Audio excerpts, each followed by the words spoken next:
السلام علیکم دوستو،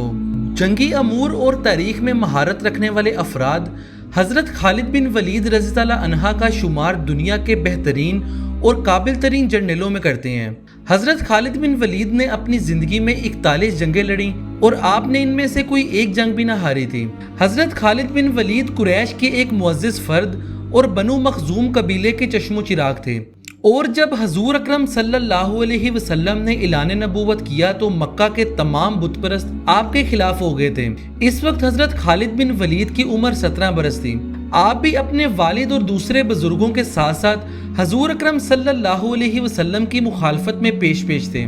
آپ کو بتاتے چلیں کہ حضرت خالد بن ولید نے تلواروں کے سائے میں اپنی پرورش پائی، اسی لیے وہ انتہائی پھرتیلے اور نڈر انسان تھے اور کشتی، گھڑ سواری اور نیزہ بازی میں انتہائی ماہر تھے۔ حضرت خالد بن ولید کے قبول اسلام سے قبل بھی حضور اکرم صلی اللہ علیہ وسلم ان کو بہت ہی زیادہ پسند کیا کرتے تھے، اور جب حضور اکرم صلی اللہ علیہ وسلم کے سامنے حضرت خالد بن ولید کی تعریف کی جاتی تو حضور اکرم صلی اللہ علیہ وسلم فرمایا کرتے کہ یہ خصوصیات جس شخص میں ہوں گی وہ ضرور اسلام قبول کرے گا۔ حضرت خالد بن ولید ہی کی شجاعت اور جنگی حکمت عملی کے نتیجے میں جنگ احد کے موقع پر مسلمانوں کو انتہائی شدید نقصان پہنچا تھا۔ اس جنگ میں حضور اکرم صلی اللہ علیہ وسلم کے دندان مبارک بھی شہید ہوئے، اور یہاں تک کہ سید الشہداء حضرت امیر حمزہ رضی اللہ عنہ بھی اسی جنگ میں شہادت کے مرتبے پر فائز ہوئے۔ پیارے دوستو، جنگ احد کے تھوڑے ہی عرصے بعد حضرت خالد بن ولید نے اپنے ضمیر کی آواز پر لبیک کہتے ہوئے مدینے کا سفر کیا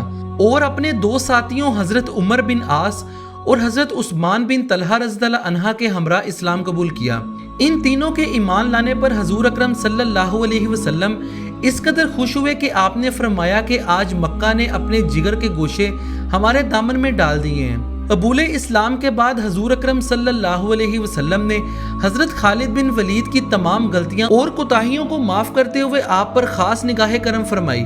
اور آپ کو سیف اللہ یعنی اللہ کی تلوار کا خطاب عطا فرمایا۔ یہ صرف ایک خطاب ہی نہیں تھا بلکہ اس کے ساتھ دنیا و مافیا کی تمام روحانی و باطنی طاقتیں بھی اس سپہ سالار کو عطا کر دی گئی تھیں۔ اسلام لانے کے بعد رومن امپائر کا مقابلہ کرنے کے لیے 3000 صحابہ کی فوج کو تیار کیا گیا۔ اس لشکر میں آپ بھی شامل تھے اور مخالفین 1 لاکھ کی تعداد میں تھے۔ ایک بہت ہی خونریز مارکے کے بعد مسلمانوں کا کافی جانی نقصان ہوا۔ اگلے روز اس لشکر کی کمان حضرت خالد بن ولید رضی اللہ عنہ نے اپنے ہاتھوں میں لے لی اور اپنی بہترین جنگی صلاحیتوں کے سبب رومن امپائر کی ٹڈی دل فوج کو تہس نہس کر کے ایک شاندار فتح حاصل کی۔ حضور اکرم صلی اللہ علیہ وسلم کی وفات کے بعد مسلمہ کذاب نامی ایک شخص نے نبوت کا جھوٹا دعویٰ کیا۔ اس نے اپنی چرب زبانی اور شعبدے بازیوں کے ذریعے لاکھوں افراد کو اپنا گرویدہ بنا لیا تھا۔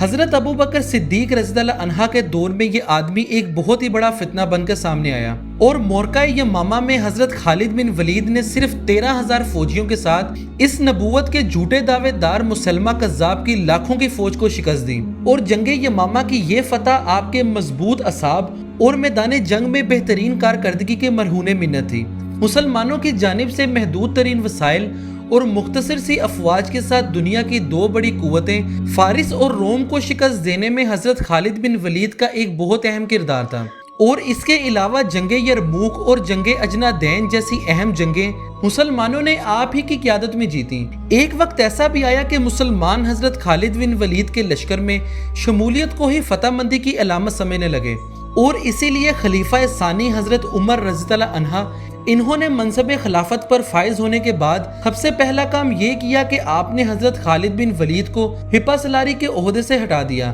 تاکہ مسلمانوں کو یہ بات واضح ہو جائے کہ یہ تمام تر فتوحات اللہ رب العزت کی عطا کردہ ہیں، اور ان کا صحرا جنگوں میں شریک تمام ہی مسلمانوں کے سر جاتا ہے۔ تاریخ طبری میں درج ہے کہ ایک مرتبہ حضرت خالد بن ولید جب جنگی مہم سے واپس تشریف لائے تو آپ اور آپ کے ساتھیوں کے ہاتھ بہت سا مال غنیمت لگا۔ اس موقع پر اشاب بن قیس نامی ایک شخص حضرت خالد بن ولید کی خدمت میں حاضر ہوا اور ان کی شان میں ایک قصیدہ کہا۔ حضرت خالد بن ولید نے اس قصیدے سے خوش ہو کر اس شخص کو 10,000 کی رقم بطور انعام عطا فرمائی۔ یہ خبر تحریری طور پر خلیفہ دوم حضرت عمر رضی اللہ عنہ تک بھی جا پہنچی۔ حضرت عمر نے حضرت بلال حبشی کو بطور قاصد،